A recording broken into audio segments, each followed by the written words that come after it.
नमस्कार. जय महाराष्ट्र.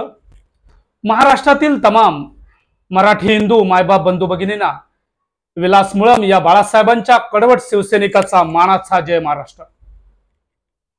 हिंदू हृदय सम्राट सरसेनापती, मराठी मनाचं मानबिंदू, मराठी हृदय सम्राट, अखंड हिंदुत्वाचे कवचकुंडल, हिंदू हृदय सम्राट सरसेनापती वंदनीय बाळासाहेब ठाकरे यांच्या पवित्र स्मृतीस विलास मुळमचं विनम्र अभिवादन.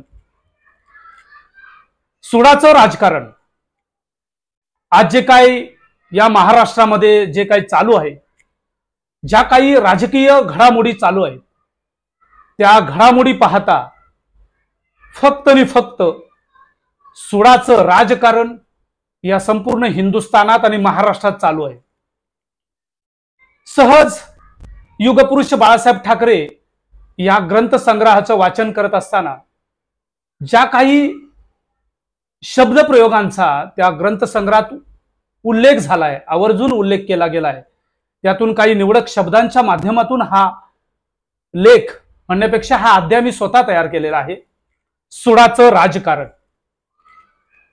तू तसं केलंस म्हणून मी असं केलं. सुडाचं राजकारण आणि सुडबुद्धीनं केलेलं राजकारण.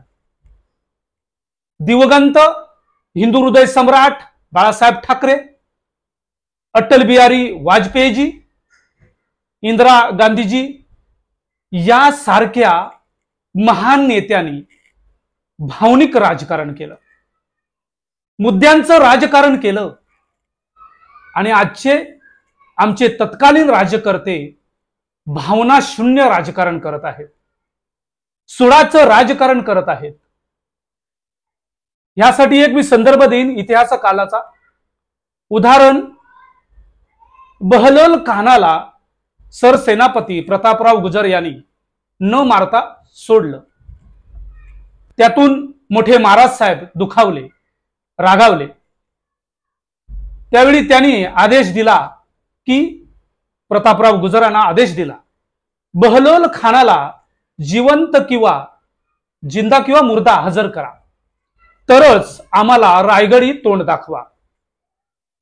हा मोठ्या महाराज साहेबांचा आदेश प्रतापराव गुजरांना मिळाला.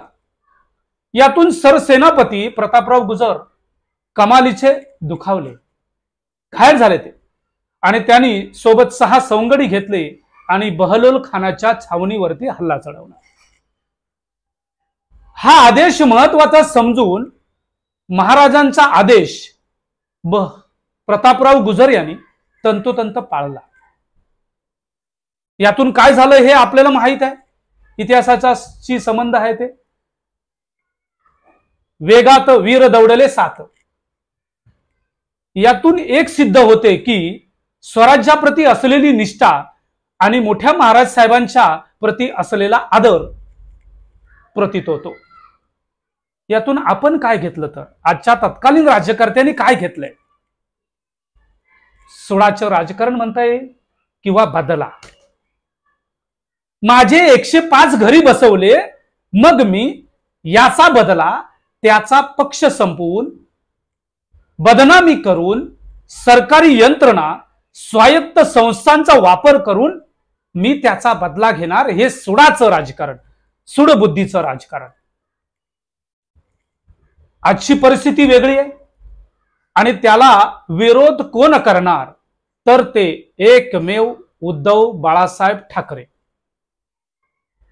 मग आपण त्यांचा कायमचा अडसर दूर करायचा, त्यांच्यावर वेगवेगळे आरोप लावायचे, त्यांच्यावर खोट्या केसेस लावायच्या, खोट्या गुन्ह्यात अडकवता येत नसेल तर त्यांना बदनाम करण्याचा डाव हे तत्कालीन सरकार करत आहे.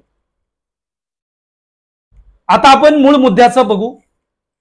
संघर्षातून जात असताना संयम बाळगणं गरजेचं आहे, हे आपण पुस्तकात वाचलेलं आहे.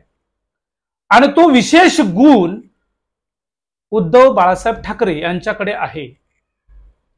दुसरा महत्वाचा मुद्दा म्हणजे जी गोष्ट किंवा जे नगरसेवक, आमदार, खासदार आणि लोकप्रतिनिधी आपल्या पाठीशी आहेत,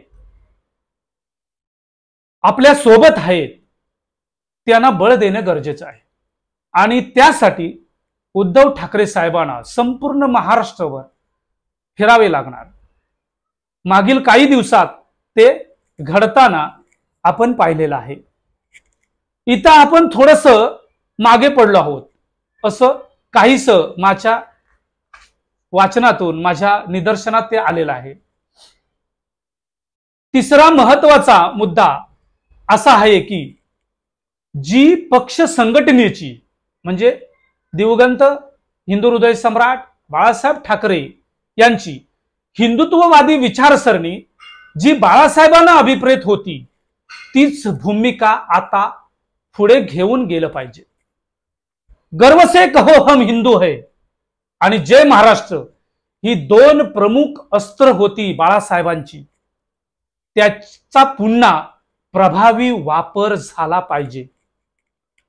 जी पक्ष संघटनेची अधिकृत आयटी सेल, सोशल नेटवर्क आणि सोशल मीडिया टीम यासारख्या संस्थांचा प्रभावी वापर करून जनमानसात जनजागृती करणं अत्यंत गरजेचं आहे, आवश्यक आहे। कारण भाजप आणि त्यांचा संघ परिवार आणि त्यांच्या सोबत गेलेले 40 खोकेवाले शिवसेना पक्ष संघटनेच्या विरोधात या माध्यमांचा प्रभावी वापर करताना दिसून येत आहे।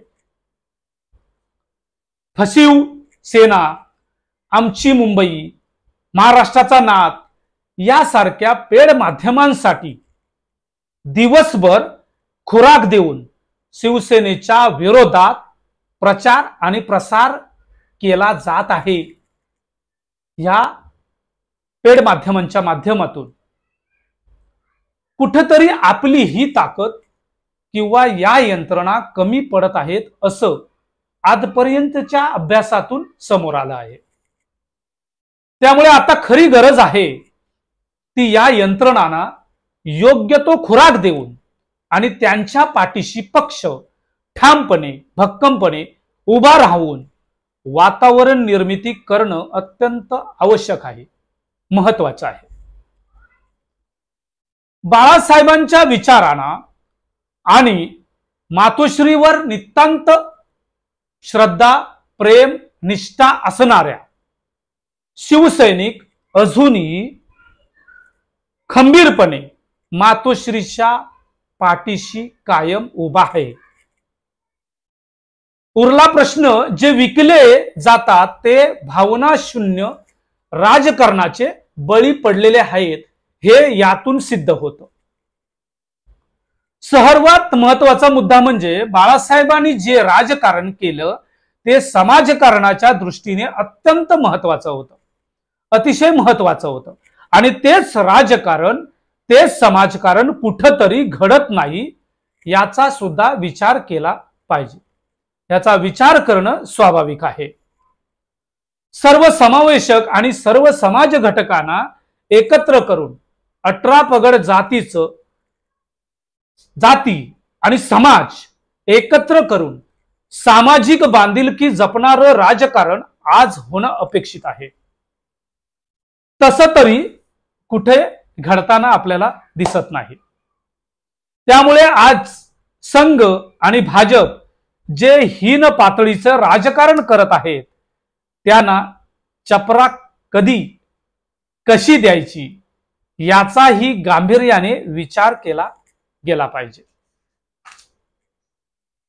शिवसेनेने हिंदुत्व सोडलं आणि बाळासाहेबांच्या विचारांची पायमल्ली केली असं वक्तव्य नेहमी पुढे करून आम्हीच खरे हिंदुत्ववादी आहोत हे सिद्ध करण्याचा प्रयत्न हे ढोंगी सरकार करत आहेत। बटेंगे तो कटेंगे, हिंदू खतरे में है या अशा प्रकारच्या माथी भडकवून हिंदू आणि मुस्लिम समाजाला बदनाम करण्याचं जे कटकारस्थान भाजप संघ आणि हे 40 खोकेवाले करतायत ते कुठेतरी थांबलं पाहिजे।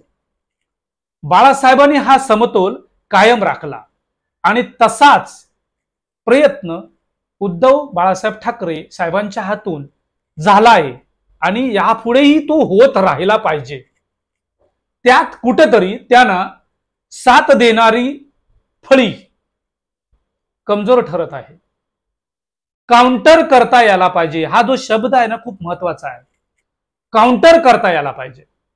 आज प्रत्येक मुद्द्यावरती कुठंतरी आपली ही जी माध्यम आहेत ती समोरच्या विरोधी पक्षांना किंवा या तत्कालीन सरकाराला धारेवर धरताना काउंटर करताना कमी पडतंय. आजची आपली नेते मंडळी आणि प्रवक्ते सुद्धा कमी पडत आहेत. राहिला अतिशय महत्वाचा मुद्दा तो म्हणजे येत्या काही दिवसात याच सर्व विषयावरती महाराष्ट्रभर सभा घेऊन दौरे करून बाळासाहेबांच्या विचारांचा ज्येष्ठ शिवसैनिक यांना एकत्र आणण्याचे आणि त्यांना या प्रवाहात पुन्हा सक्रिय करण्याचे आव्हान आहे. ते पूर्ण झाले तरच गर्व से कहो हम हिंदू है आणि जय महाराष्ट्र हे बाळासाहेबांचे विचार पुन्हा एकदा महाराष्ट्राला उभारी देतील. इथेच थांबतो. जय हिंद, जय महाराष्ट्र.